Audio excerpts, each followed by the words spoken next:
chew so loud, way. I'm gonna kick you in the face. Hopefully this. We're live right now. Don't catch it, dude. Hey everyone, we are back on and live. Sorry about the technical difficulties that we had. Hopefully the quality is better now. We've switched phones and we have paused the Wi-Fi streaming. So hopefully it's better than it was before. I can't control the internet, so yeah. If it isn't better, our apologies. We can always look at this going back though and see like how we did. Yeah, I mean it's a good experiment. Yeah, this is my first time ever going live, and I think this is my second time ever going live, and the first time was just me holding a camera like this last week. So experiment, yeah. That's right, exactly. Experiment with this stuff. But anyway, let's go back to the chat. Here we go. Joe Smith, do you recommend a 15-year or 30-year mortgage for a personal home? How hard is the real estate exam? I recommend a 30-year if you can get a low enough rate. I don't see there being any point in getting a 15-year at this point if you can just get a 30-year and pay off the minimum, as long as it's a decent interest rate. That's what I would do. I know up here you do we do shorter terms up here. You can do like 7-10-year mortgages. Honestly, like it depends on your goals, right? I mean, if you're going to be selling your house in 5 years and upsizing, then you don't have to pay breakout fees if you can't pay the mortgage. So kind of it's situational. How long do you want to own the asset for? Try to line it up to that. I like shorter terms just because I tend to want to refinance the equity out of properties. I know I'm going to renovate them, I'm going to make them nicer, increase their value in certain ways, adding better tenants. So for me, I go like 2-year fixed instead of 5, and then I get the refi. Yeah, that is true. That's true. I mean, if you're only going to have that house for like 7 to 10 years, there's no sense getting a 30-year. But if your intention is to hold it long term, get the 30-year. So, and how hard is a real estate exam? I mean, I took the exam in California. It was pretty easy. Yeah, if you want to move that over there. Try to center us a little bit there. Yeah, center us. There you go. Hey, world. It was really easy. I mean, I passed the first time, and I suck at taking tests. I studied the weekend before, and it was fine. But I think it depends on the state, too. Did you hear what they're doing in Ontario? No. They're making it into a 2-year college program. Are you serious? Yeah. So you can fastest you get your license is a year and something. That's you go full time. Stupid. Oh my god. Yeah, so you can't get your real estate license in less than 6 months. If you spend 100 hours a week, you still can't get your license for like a year. They're doing that to limit all the people in the industry just coming in fresh. Wow. Yeah, so Ontario, they're like squashing real estate agents is what I've heard. Fanshawe College, I think, is picking up the program on a 2-year program. And that's stupid. I was thinking about just getting it just to lock it in before they convert it. You should, yeah. Right now it's 5 3-week or 4-week programs or something. You can do it in like 4 months online. Okay. So a lot harder than in the States, unfortunately. But that's so stupid. Yeah. In California, you go online and you take like all the what if you got it in California and then transferred it here? You can't transfer it. Can't take it like a test? Yeah, no, you can't transfer. It doesn't transfer. Otherwise, you would just get licensed everywhere. Right? Just get licensed every in state like is different. Florida or something and bring it back. Every state is different. That's crazy. Yeah, no, California's so easy. You just go online, you take like all the tests, and you take a state test. You can do it in like 2 months. From start to finish. I mean, it's stupid easy, but that's why everyone has a real estate license. Right. So the barrier to entry is really low. So guys, smash that bell. Make sure to smash the like button. Yes, please smash the bell, smash the like button. It's a brand new YouTube channel. I'm Mike Rosehart. If you're over here because, Graham sent a message to you on Instagram or Snapchat. Sweet. Thanks for joining me. I hope that you come for him, but stay for some of the content. So, if you guys don't know about me, check me out in other videos. I'm 25. I'm, retired early / real estate investor. Yeah, and we're gonna get you a better camera. We're gonna get some better backgrounds. She's gonna actually invest some money into this and make it a little. That's right. Yeah, up the quality a little bit. Small notches. I think this is already an upgrade. We've got good lighting. We've got a board. This is an upgrade from me just holding my phone. Yeah. So, I hear you. And then Terrence is gonna be at ORAC. So yeah, absolutely, man. Just come right on us. Yeah, we're excited for ORAC 2018. Yeah, no, I'm really looking forward to it. That's this weekend, guys, so you can still get your tickets, I believe, if you reach out to, Matt or Jeff or just hit up the website. All right, 2018. Yeah. I think there's a few more tickets left, so make sure you get your tickets before it's all sold out. That's right. So let's see what else. No, so Trisha, is Meet Kevin in London yet? Not yet. I think he's getting in on Thursday night or Friday. So yeah, just before the weekend. Right, so he's only here for like 3 days, and then he's leaving. We tried to get him in a little earlier, but couldn't do it with his work. Yeah. Yes, he's looking forward to meeting up with him too. It'll be cool. It'll be really cool. So Mike, you're 25 now. Did you just retire? Stall you, man. I actually retired I pulled the plug and quit my job in management consulting, about a year ago. So I got up to 15 properties in real estate, and then I sold off a bunch of them. So now I have 7 right now, but I had 4. How did you do that? Build that whole. Can you sum that up in like 2 minutes? Yeah, you can. It's like the Burr strategy, the Rosehart real estate snowball. Yeah. Like essentially, I just what do you do from the beginning to the end? First property to. Okay, first property. I'm 19 years old. I'm in university. I'm in college. That's what you call it in the United States. Taking business, and my girlfriend and I, we saved up enough through scholarships, good summer jobs, good part-time jobs. I was able to grab that first half of the down payment. We came in together and bought our first property. I renovated it, made it nice, rented out rooms, and I did what's called house hacking. So I finished the basement, rented that out, and rented out the other rooms to buddies going to school. And so I lived for a net cost of 0. So that helped me get through school debt-free. I graduated at 21. I went to school at 17, graduated at 21 with an IB degree in finance and accounting, and then went to work at 21 in an IT consulting firm, and used all of my savings from that to buy essentially just more properties. And once you start buying properties, if you use the snowball, so essentially use the refi, right? You renovate the property, buy it below market value, renovate it, then use the refi to buy the next one, and then you start to use the cash flow from each property to then set up another down payment. You get something called the snowball, right? And so by the time I had 5 or 6, I could save a down payment every 7, 8, 9 months. And so just hardcore frugality and saving and working really, really hard allowed me to get, those jumps from 5, 10, 15. Now I've bought 20 properties probably in total. So probably $5 million in real estate in total that I've possessed at any given point. So now I sold a lot of it off, and now I have 7 properties and a bunch of money in the bank. And yeah, my wife and I and our daughter, we don't have to work anymore. So that's like the 2 minutes. If your daughter doesn't have to work anymore either, No. I know you're putting his 2-year-old to work. She Yeah. doesn't have to work anymore. Well, we did a little clip earlier, and she was playing with the money here, and she's Yeah, I guess one of her first words, like very early on. very clearly. I was emptying some. I had a bunch of coin laundry machines, and I brought home like a bag of like coin laundry. So we have like loonies and toonies in Canada. Yeah. So loonies $1, toonies $2, and so it's like this big bag of like quarters, loonies and toonies, and it was like probably $600 in coin, because that's what you can collect in about a month. This property, and I remember her pointing on the table, and she's like, "Ooh," and then like, "That's money," and she's like, "Money," and it's been clean ever since, just money. Yeah, it's funny. We were playing with bubbles, and she could barely say bubbles. She's like, "Bubba, bubba," but then like money comes out. She's like, "Money." That's like, right. Yeah, the distinction is very clear. She knows money. More money. Yeah. So anyway, next question. Do you feel like new real estate agents need to apprentice for the first year of their career? I would say it would really help. It really cuts down the learning curve dramatically to see what someone else is doing and to watch them firsthand, and then to imitate what they're doing. And just being around other people who are busy enough to need an apprentice or need the help, it'll really cut down the learning curve. Because figuring it all out on your own, it takes some time. And there's a lot, like, you don't have to reinvent the wheel. If you can just watch somebody else do what's working for them, you could just copy that. There's no sense trying to figure everything out on your own. So I think it's not required, but it would dramatically help out a lot. In anything, in any business you're pursuing, in anything, I think it's really good to find good mentors. And that's how I would recommend, honestly, investing in real estate too. Maybe buy your first place to live in and you house hack it, but maybe your second one you partner with someone who's got 10 properties already, and you can get another mortgage. They're happy to get another property, and they'll teach you along the way. So sometimes partnering with people, joint venture partnerships with people you trust, can be good ways to learn a lot too. Yeah. All right. So the next question, will Kevin? I hate saying his last name. Paffraff is his last name. Just say instead of saying Kevin Paffraff, just say meet Kevin. Well, meet Kevin be at Orek. Yes. Yes, he'll be at Orek. Yeah. So make sure you get your tickets to see Meet Kevin. You'll get to meet Kevin. You'll get to at actually Orek meet Kevin. 2018. You'll get to meet Kevin at Orek. So Joe, here we go. Joe again. Will you be competing in any bodybuilding competitions with Newfound gains?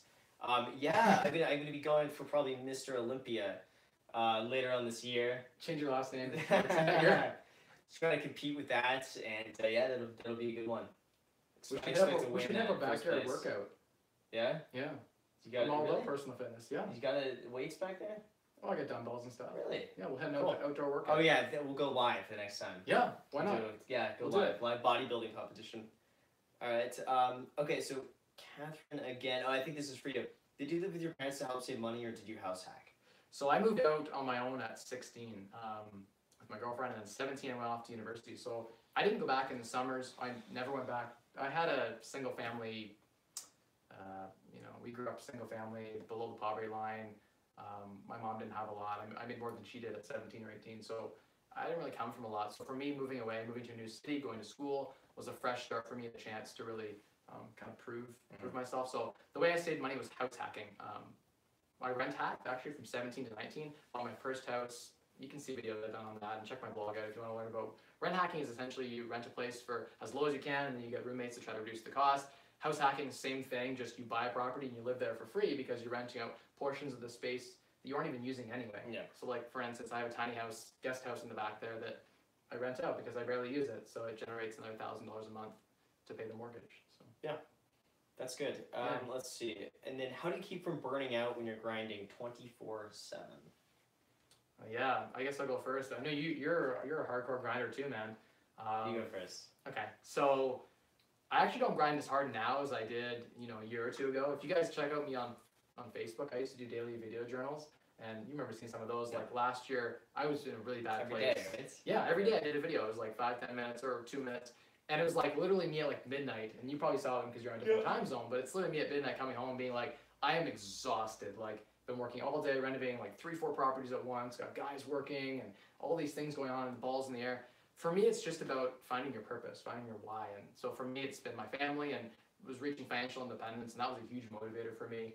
Now I've reached financial independence, so I never need to really work. It's not about the money as much as it is about, giving back and really enjoying what I'm doing. So when I'm grinding now, it's because I'm grinding at things that I enjoy and because I believe it's going to make the world a better place. So it lines back to my why. That Simon Sinek, golden circle. No.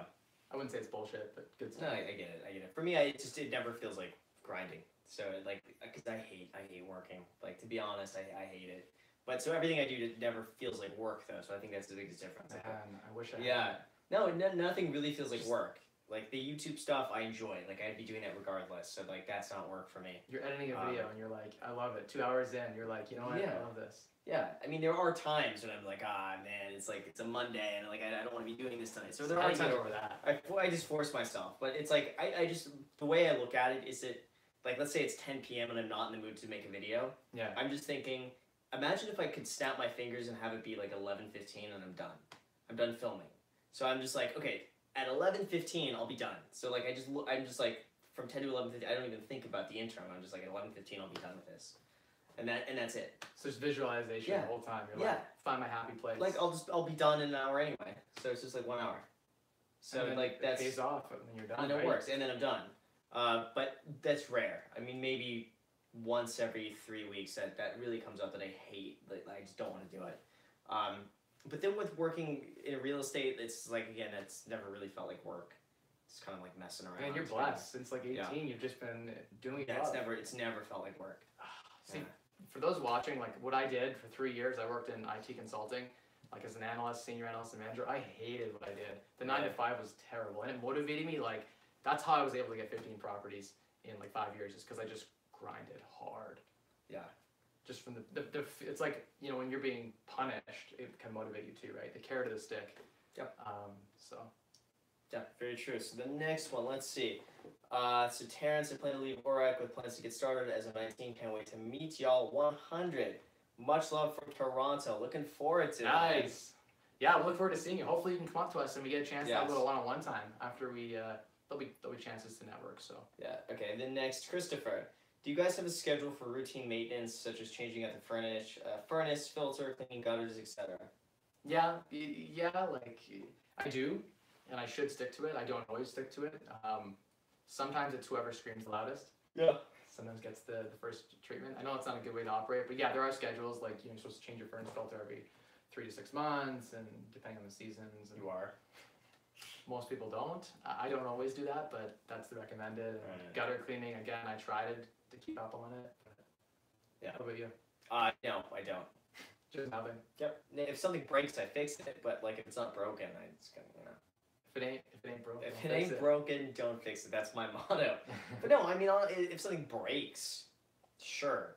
But some things they say they have a lifespan of like 5 years, but you can get like 10 years out of it just fine. It's just like the recommended. It's not broken. changing the filters and stuff. It's 15 or something. Yeah. True. True. But you know what? He's hot so much it matter. You know, when you're making things like that. What does the furnace filter matter? Yeah.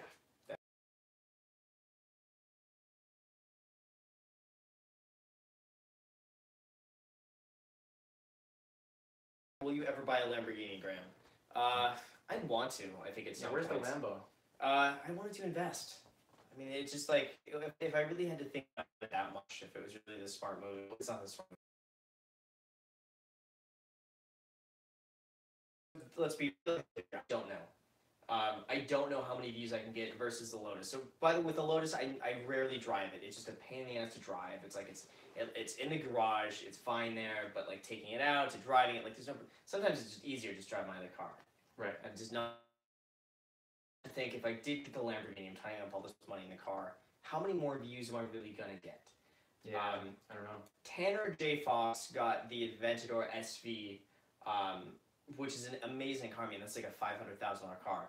And his views, you know, I know Tanner, when, you know, instead of doing every day now, he's doing like, you know, 3 days a week. His views have gone down by like over 50%, 60%. Is that because of? Not because of the car, but the car has not helped him increase views, which I was surprised. Because I thought the car can get a whole nother segment in that's really interested in the car.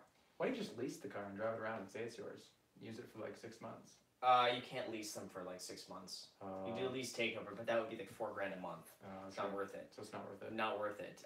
But this other guy, ODI Productions or OD Productions is his thing. He does like drop shipping and affiliate marketing. He has the orange Gallardo Superleggera.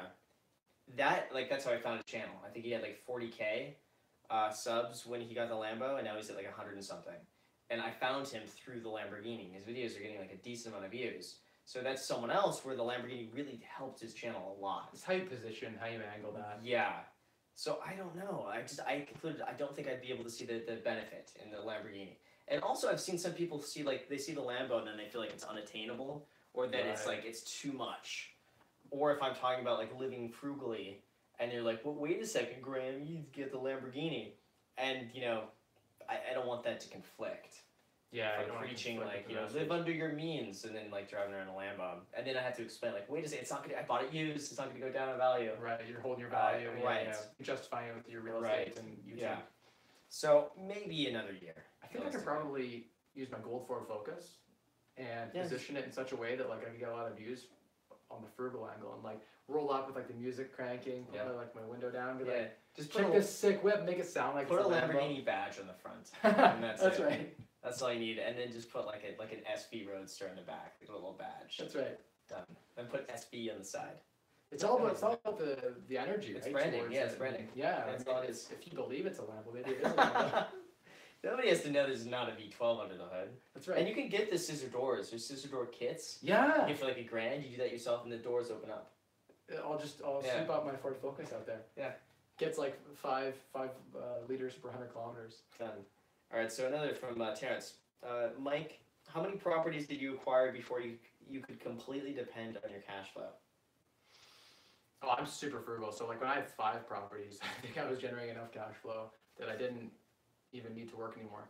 But it wouldn't be a lavish life, right? And I wouldn't be, you know, the super conservative person in me is like, hey, you know, I need to make sure I have enough and more than enough, right? So yeah, I guess the answer is 5 properties. But at 15, I was generating, you know, triple what I needed to live from the rental income. Appreciation was where I really made a lot of money too. Man, I would have kept it.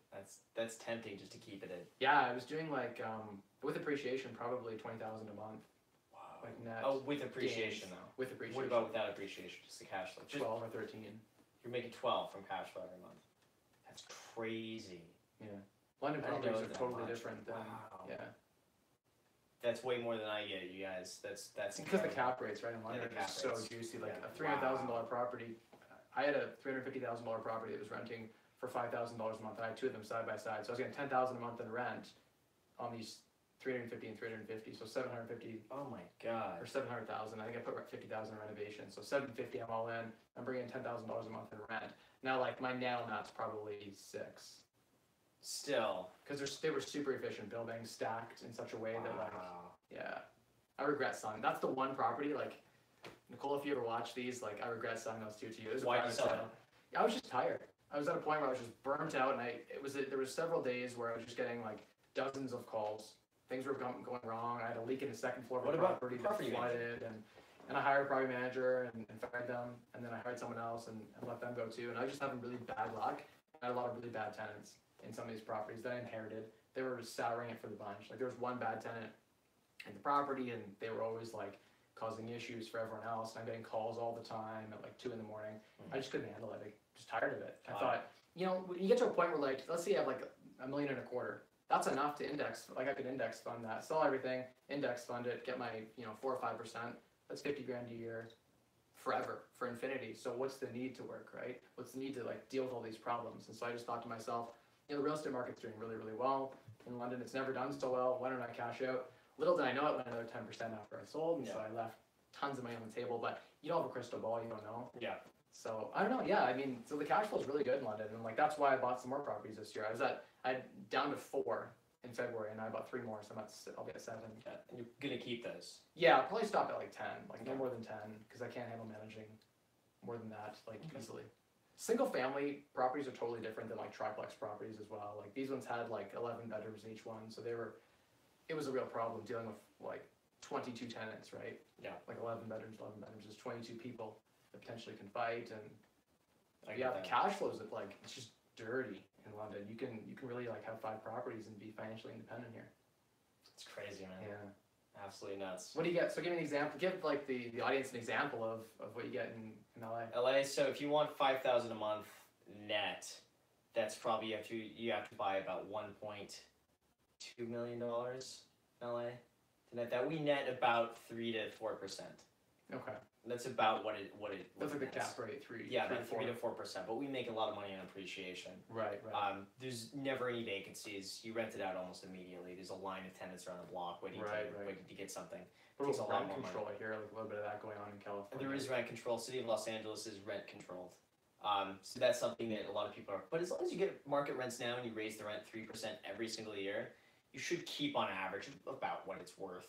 The problem is that people haven't raised rents since like the 80s, and then some new owner takes over, and they're stuck with like someone paying like $500 a month in rent on a $3,000 a month place, and you can't raise them rent. Why wouldn't you raise the rent if your vacancy rate's like nothing? There's no downside if they leave. Some landlords just don't raise rents. They're just mom and pop shops. They don't raise your rents, guys. Like you have to just to protect yourself, because otherwise you have a tenant like that who doesn't pay anything. It's 1.8% as the maximum you can do in Ontario. I think. Okay. Yeah.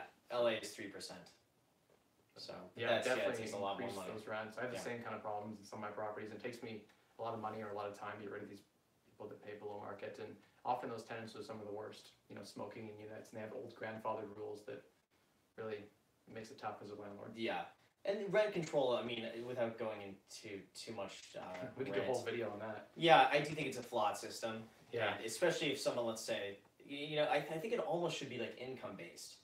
I'm just spitting ideas out, but I have seen people on rent control that pay $1,000 a month, and they're making like $200K a year, and they just stay there because they know it's cheaper for them. Santa Monica is a big area for this, where you have a lot of these people who've been living there for a long time, or situations where I've seen like a parent will put their like the 18-year-old son on the lease, and this was back in like the 90s, and now the 18-year-old son is making a killing, he's making a fortune in some tech company, but he's on the lease, so now he's like has rights to that unit. Oh, geez. And it's like the landlord has to subsidize that, which makes no sense. And so when the parent dies, the second now the son is legally on the lease. Hundreds of 100 years of could that. Yeah, potentially, and you can't raise the rent because it's unfair. But like, I get like the low income niche, but then you also have low income people who prefer to stay low income, so they don't raise it on the rents because they know if like they make so much money, it's gonna end up costing them more because their rent's gonna. It's a whole flawed system. Definitely a flawed system on there. We don't quite have that in Ontario to the same extent, so thankful for that. Any other questions from people? Yeah, so the next one, we got quite a few. Graham, are you going to stay single forever? How do you fend off the gold diggers? So no, like this, it seems like this has been a question. So many people keep asking me about like my love life, my relationship life. It's not something I share. It's not something I keep. I had a girlfriend for about a year. I kept the channel about myself and finances. I didn't want to bring relationships into any of it. I never had a problem with gold diggers. Like, I don't spend gold diggers go for the guys that spend money. Like, come on, we're not the guys that are going to be spending money. Like, if me spending $5 at Subway is like a treat for myself, I'm not the type of guy gold diggers want to go after. It's not like they're looking at Graham and be, oh, it's $5 Subway sandwiches, let's go for him.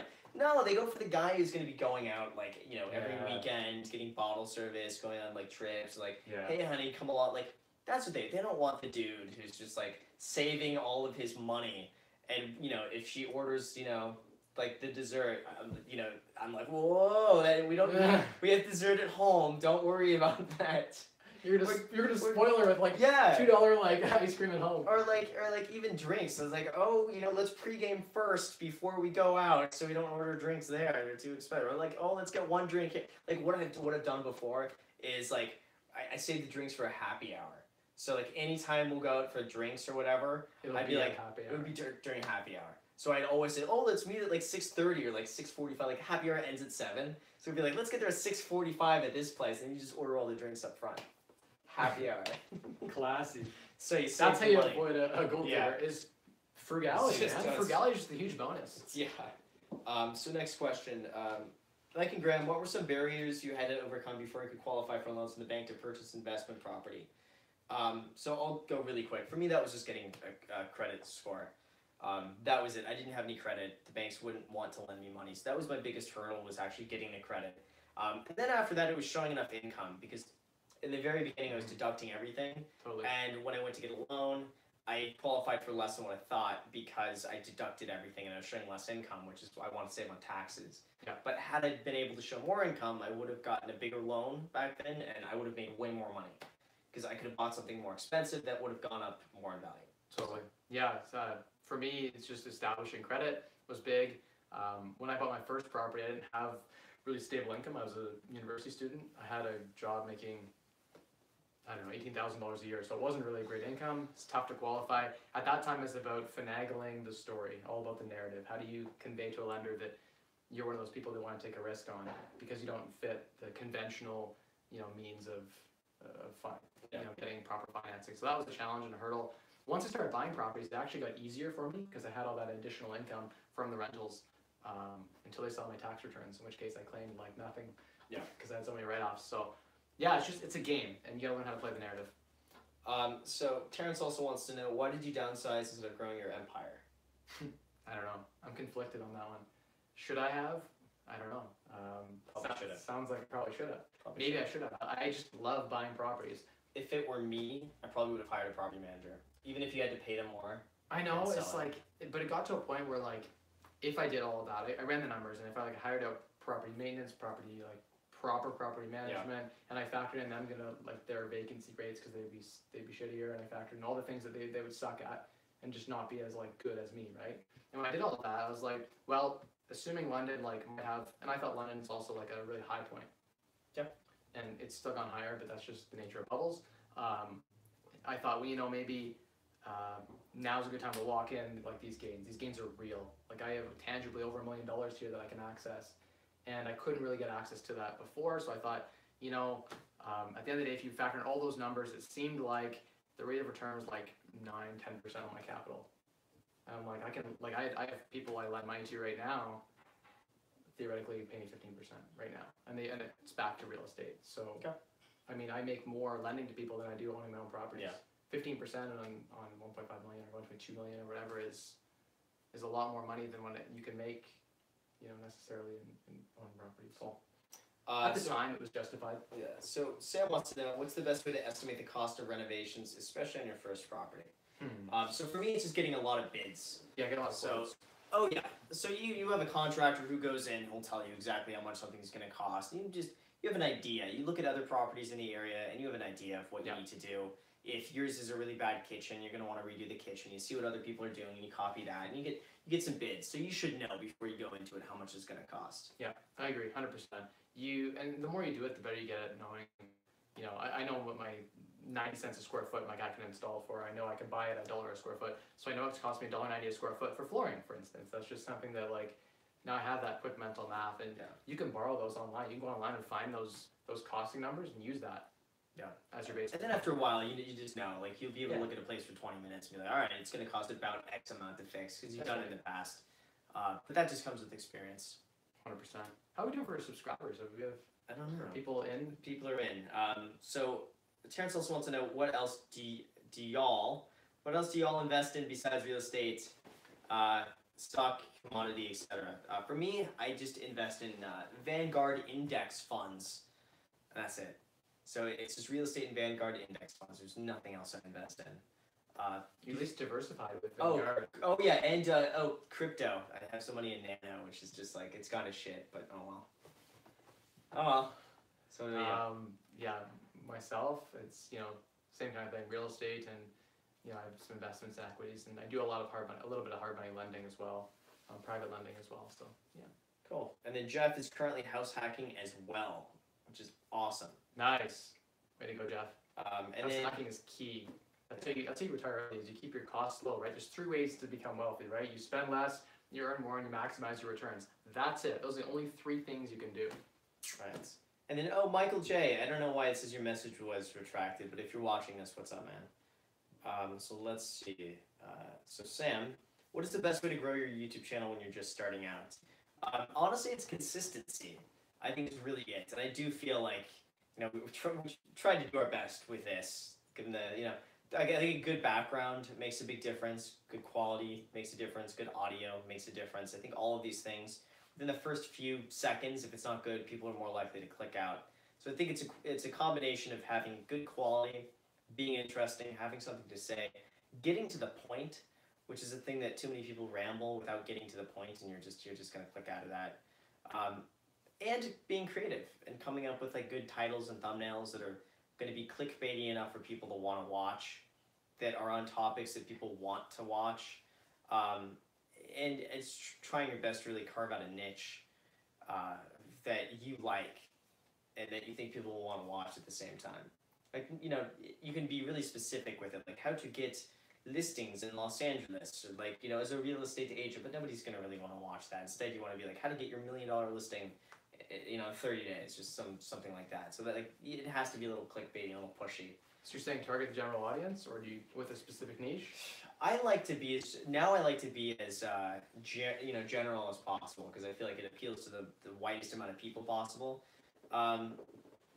There's only so much you can do if you're a niche, though. Like at some point, you just have to expand. Yeah. Out of that, like I remember Matt in the very beginning. His initial thing that I don't want to call it wasn't a problem. He was going very niche on London, Ontario. Right. And it wasn't until he started, branching off of financial independence and real estate investing, this channel really started to see some traction, because he was just too niche. Nobody's searching London, Ontario. Right. Wine shops or stuff like that. And those are the videos he was doing versus investing in general. So. Yeah, good points. I'm new, so I can't really comment on that too much. Seems like consistency is pretty important. So. Okay. So Terrence again. Mike, I'm currently in the same situation as a student making part-time money, roughly $15,000 annually, but I live pretty frugally. How did you convince the bank to take a risk on you making $18,000? I got accepted to the Richard Ivey School of Business here in Canada. It's one of the most prestigious business schools. So they offer like an automatic line of credit for $75,000, the same as they do med school and dental school. So I used that and asked if I didn't need that, if they would be willing to, instead give me a mortgage for my first property. It's about $200,000 purchase price, and so I was able to kind of finagle through that. I also had a job as a teller at a credit union, and I got a tip to talk to someone who might be able to work with me. And so it was just about finding the right person. I had like 7 no applications. I probably put in like 100 applications for mortgages, and got like a dozen or so. So 1 in 10. So if you hear no the first 5 times, keep trying. There's always an angle. There's always a way to make it work. Sometimes you might have to start with a B lender to get the property, and then after you go is refinance. So a lot of strategies. Cool. Next one. Did you ever get crap from your relatives or friends for being so frugal when you were starting out? I still get crap. Yeah, I still do. Nothing changes. Yeah, I mean, people don't like people who are frugal. They like people who are spending. I think it's like done in a joking way. Like I get friends that give me shit all the time. Yeah, but it's more like it's a fun sort of way. Like they make fun of me as being like the cheap one all the time. It's always a cheap one. My thing though that I've always done is giving away secrets here. Water's all around. Secrets. No. The water's all, no. So a lot of my friends, and none of them are watching, they're never going to see this, but I will always go out to dinner. Like, I'm not going to not go out to dinner with friends and stuff like that, but I typically either won't get something at dinner or I'll get just like a cheap appetizer and I'll just say something like, oh, you know, I've eaten early, I've eaten before, I'm not that hungry. Yeah. True, usually. Yeah. So I get my appetizer. Well, the thing with them is that they always have food left over that they don't finish. So always at the very end. Dude, always. That's dirty. I love always that. At the very end. Like, you know, they're half eaten like all these plates. And then like, you're done with that. They're like, oh yeah, you want some? And I'm like, yeah, let me get some of that. Nah, they make fun of you so hard about it, I'm sure. And it won't, see, I've done it so many times. I don't know if they anticipate it now, but no one said anything yet. No one, like, I don't think they know yet. I think it's so ninja level, they don't know. So now I got like 6, 7 friends who have eaten meals. Like, I get a little bit of everything. They were just gonna throw away. Like, I understand if they're gonna take it home and eat it later, I won't touch their, like, out of respect. But if it's literally like they're going to take the plate away and throw it away, or I'm gonna eat it, what do you think? I'm gonna eat it. I think I would take it too. Yeah, so I've been able to get, like, you get steak dinners, fish dinners, sushi, like, you name it, like, decent places. And, you know, it's like, oh, I'm just finishing off. Graham's sitting there with his water waiting for us to eat. He's like, oh, I'm so hungry. The only thing is, it's a race to finish, because by the time you're eating, everyone else is already done. So now it's like, you get the time to eat between when they're finished and when the check is paid. So, like, you have the little window right there, which is usually like a 20-minute window anyway. But I like that. I actually like that. I'm like the most frugal guy that I know. And like, you talk to like Matt and Jeff, and they're like, Mike, like, you know, Graham's pretty close to your level of frugality. I don't know if they were telling me that, because when we went out, we just got like waters all around. I felt bad. Like you got, I think with a table of like 8, we got like 1 sandwich and then waters all around. Yeah. For like 8 That's why people. they kicked us out. Yeah. But like, that's like, I relate to that. They're like, oh, Graham, that's something you would do, and I'm like, yeah, it is. Yeah.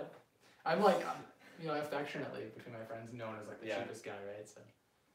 Yeah. So anyway, What's the next question? So from Michael here, Graham, Mike, I was curious about that rent-controlled home. Can landlords sell the property, or is he stuck? The thing is, he's stuck. He can sell it. He's selling it though, subject to the tenant already living in there. There's nothing he can do. You can't get the tenant out. And the new owner assumes the new liability of the tenant. Yeah. I wish there were more. Like, what you can do is usually you can offer, like, to buy out the tenant. It's at the tenant's sole discretion now, especially if they've been there for such a long time and they're what's known as a protected tenant, which means they're over the age of 62 and they've been there for more than 10 years. They become protected. You can't kick them out no matter what. So they can pretty much ask whatever amount they want. There was one unit. This is in 2012. I wanted to buy this unit. It was in Santa Monica, a block away from the beach. Not even, like, the unit was here, and then, like, the beach was, like, just on the other side of the street. Jeez, that's good. A 1-bedroom condo in Santa Monica. They were trying to sell it for, like, $400,000. Every other unit in the building for the 1-bedroom was selling, like, $600 to $650. They could not sell it for $400,000. And the reason why is because the tenant had been there for, like, 30 years. Was in her 60s, healthy, would go to yoga every day, eat like all organic foods and this and that, did not want to leave. The landlord could not get her out. Yeah. And because of that, the owner... You need like a Eastern European like landlord well, to take over. The thing is this, is that the tenant was paying somewhere like $600 a month or something like this. The overhead on that unit, the HOA alone was $600 a month. So this guy's losing money every single month that this tenant lives there. She's living there on this owner's dime. The owner offered her $100,000 to leave, and she said no. She said no. For $100,000, I mean, there are other ways, I'm sure, to she said no. Gas the unit or something. Yeah, but no, she didn't want to sell. I'm joking. Yeah, but I mean, he could potentially offer her up to $250,000 to leave, because that's what he would get anyway for the unit. You know, she didn't want to, I don't think for any amount of money. Like, maybe you give her like $1 million or something, she'll leave, but she didn't want to leave. And he actually let the unit go into foreclosure because he couldn't afford it. It was the bottom of the market, and he's losing money. He's bleeding money every single month because the tenant didn't want to leave. I just saw a property like that. Yeah. The day after you come out, we went and looked at a property, and it's in yeah. foreclosure. Yeah. And they're like, yeah, like our landlord, this and that. What a loser. I'm like, what are you paying? Like, oh, like $900 a month. I'm like, for this house? Like, for the whole house? Yeah. Like, there's all these guys living there. I'm like, no, like, of course, his mortgage and property taxes are higher than that. No wonder he let it go into foreclosure. Yeah, but it made sense. Like I can't rationalize that. that you can own a unit and be at a loss, and subsidize the tenant living. And the government supports that. Yeah. Like the laws. I think that's flawed. I definitely think that's there's a flawed system. I don't know how you make it right. Like there's so many variables with that, and like you don't want people to necessarily get kicked out of their homes, but at the same time you need to be fair to. Well, you need to be fair. You know that's it's a delicate situation. It's very delicate. There are a lot of different perspectives and opinions. That's right. That you need to take into account. I think in those extreme cases, there should be a right to evict for a certain price. And that's it. Like, there's a price. Maybe it's like you subsidize the rent at the new place for like 2 years. I think it should maybe be like every single year that they're beyond a certain year is like X amount of dollars. Like, let's even say it's $1,500 a year for every single year you're there. Like, that way there's at least a guaranteed buyout. They've been there for 30 years, they get $45,000 or like something. Right. Yeah, like, if you subsidize a new place, it's no difference. Say, look, I'll pay to live somewhere else. Yeah, but the problem is then that, years. But if they're there for 20 years, 30 years, it's the same thing. It could get very expensive. Yeah. So, anyway, that's that. Do you guys have any thoughts on Reits? Yeah, there's some good private REITs that I've looked into here in Canada that some of them pay really, really well. There's private REITs and public REITs if you're an accredited investor to invest in private REITs in Canada. I don't know about the United States. Same. Okay. So typically what you'll find is that essentially the REIT has advantages like it has economies of scale, it's managing hundreds of units, it's got good systems in place, and you don't have to do a thing, so it's entirely passive. But in theory, they're more efficient than we can be with a few properties because they have so many. They can get better deals on trades, better negotiating power on materials, et cetera, because they have the scale. That said, they do have, to pay off, certain, management takes a good chunk of that, right? So you got to pay management.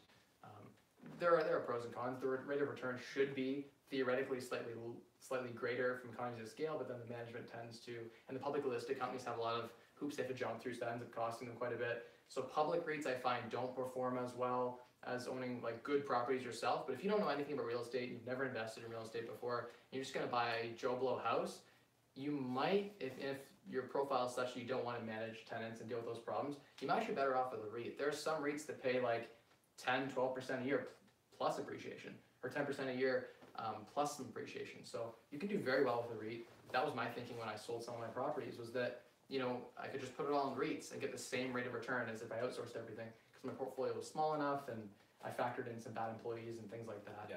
And bad debts. Yeah. I don't see the point in REITs, but I have a video on it. So check out my video. Invest in real estate for $100. That's my REIT video. I go over it's like a 15-minute video, like pros and cons of REITs. You gotta be very careful. Like there are a lot of bad REITs out there too, so that's something to consider. So that's REIts, my video. REITs have outperformed the S&P 500. I can show recently. Not historically. In like a 15, 20 year period, there's an article I was reading. They outperformed the S&P 500. With dividends reinvested. With the distributions paid out by the REIT, reinvested, and dividends reinvested, yeah. Real estate outperformed. I was saying the article, I was reading, I don't know. Over the last 15 years, you're probably right. Because the last 15 or 20 year period. Terrible for the stock market. They've been terrible and decent for real estate too. Yeah, so. Theoretically, I think real estate was outperforming I think it was like the 90s to today or something. Yeah. But Sam, I already made a video on it, so it's already on my channel. It's one of my last like 5 videos. You'll see it. It'll be like real estate for $100 is the title. Just make sure to watch the video and hit the like button. So Jeff, what about have the tenant move out and tell them you need to do need it vacant to do major renovation? You're not going to get the tenant out for renovation. There's almost no way to get these guys out. No, you can't. Otherwise, everyone would be doing that. The only way to do it is there's something called the Ellis Act, which is big in LA, which is where you buy the entire building and you want to convert it to condos. You can legally evict tenants, but not in a condo building. If they're living in a condo, you can't do that. Even if you go and say like you want to remodel the unit, you literally have to remodel the unit and then go to court for them to come up with a fair and a reasonable like rent increase for the upgrades. But you can't charge market rent. So you can go and spend like $50,000 on a unit and they'll be like, okay, well the tenant's paying $500 now. So now to be fair to the tenant, like they'll pay $600. Like you're never gonna get the ROI. And you have to go to court and get that. It's just not worth it. In Ontario, there are things you can do. Like you can do that, you get them out and you do the renovation. You drag the renovation on long enough, they find a new place that they're living and they don't move back in your place because they're locked in a lease somewhere else. So that's something you can do in like Ontario that I've heard work. I don't know, but the tenants just don't take you up on it. They don't move back because it's too much for them to leave their place where they've been staying for the last year. But you have to compensate them for that. No, so like they're yes and no. In Ontario, it's not as bad. So in Ontario, you can do that. And you can get away with certain things like that. You can also move into the unit and pay them a certain fee to live in the unit. We have different laws here in Ontario that it's still a pain, but. All right, so Catherine noticed the fireplace is frozen. So yeah, so we were worried the first time we did this. We thought that this was affecting the live stream in terms of Wi-Fi because we were streaming this in HD for you guys. Yeah. So instead, we have a nice frozen fireplace here with a little loading thing. And a pile of cash. Oh yeah, if you didn't see, we have the pile of cash here. So just for and a board for ideas if you want to ask questions on certain topics. So Terrence asks, are you able to support not only yourselves but your families as well? No, I'm able to support myself. You are yourself. I am myself. I am my own family. Yeah. So you support a family. I support myself. I support my family. Dogs. I don't have anything. It's just me. Yeah, my daughter and my wife. We are well taken care of. 3 times over. I'm retired at 25. I never have to work another day, but I do it because I love it. Yeah. All right, so Catherine says, I'm interested in renovations that are worth it. For example, I have nice carpet in my property, but is it worth it to replace all with hardwood floors now, or do I wait? I would wait until you have a vacancy and then do laminate floors. I'm a big fan of vinyl plank floors, like PVC material. Yeah. Because it, like, water gets in the laminate cracks and it can come out. Oh, interesting. Whereas the vinyl never will. You could, like, pee on the floor and nothing happens. Really? It's like indestructible. You can't scratch it. Like, there's some really good quality. Hey, luxury vinyl plank looks just like that. Yeah. It's pretty sweet stuff. I'm a big fan of, like, PVC or luxury vinyl plank flooring. Similar price range. Clicks together. Similar install to laminate. Yeah. It's great in humidity. Yeah. Humidity environments, too. Yeah, I didn't know that. So there you go. So yeah, so that's what I would do. Carpet, I just don't like carpet. It gets dirty easily. You have to replace it after like every tenant. I remove all carpets from all my rental units, always. Yeah, I agree with that. Sweeping's way easier than vacuuming. Terrence, do you believe post-secondary is necessary to excel in real estate, or is there no correlation? Could I drop out and still do well? I think you drop out and still do well. I think so too. So, there are advantages, but not for the cost. Yeah, okay. And then Christopher asked, do you guys use the cheapest renovations materials when doing renovations? Secondhand appliances, the cheapest laminate, paint from Habitat for Humanity. I'm going to put my phone because my phone's almost dead. But I go like middle ground. I don't use the cheapest because I feel like that might not last as long. It depends on for me. It depends on the situation. If I have a unit that's I'm only going to own it for a couple of years, I might only put in a product that's going to last 5 or 10 years. If I know if I got a bad tenant in a property and I know they're going to destroy it anyway, I might do a renovation with material. Like if they make me renovate something in the unit where they're living there and I want the tenant, to eventually leave, then it makes sense for me to, put in maybe a cheaper material. But I tend not to cheap out because you're going to pay for it long term. Yeah. Use quality, like at least find quality materials for a lower price. That's the key thing at the end of the day. Matt does secondhand appliances though. I do too. Yeah. Which I think is fine. I think if you get good secondhand appliances, because as soon as you use them anyway, they're used. For $250 to $300, you can get a fridge, and a new one's $1,000. Yeah. It could break 3 times, and you're still good. Yep. Like I could replace it 3 times over. Yeah, no, I agree with that. So I think secondhand appliances, by all means, do it. Yeah. You just gotta look at the cost, right? And what's the life of this item? Is it gonna last me 10 or 15 years? Yeah. Or is it gonna last me 5? This laminate. So do the math and find out when you amortize it over a longer period, is it worthwhile or not? Yeah, I agree. But cool. Yeah, we should probably wrap this up. We've been going at it for a while. Yeah. Let's do it again. Yeah, we should. I was thinking of doing like, I'm gonna ask the audience, what do you think? Like Money Mondays or Wealth Wednesdays or Wise Wealth Wednesdays? What do you guys think? Is it better for you guys to redo a weekly live Mondays or Wednesdays? Or do Tequila Tuesdays as you're taking shots of tequila. There you go. I could do that. I'm not a huge drinker, but you will be on Tuesdays. For the right audience, sure. Cool. Well, good. Well, thank you guys. I really appreciate it. Thanks for coming on today. Yeah, of course. Well, this is fun. So, yeah, cool. Thank you guys. Thanks everyone for tuning in. Cheers. Yeah. Spend less, earn more, and maximize your returns. Unlock financial independence. Boom.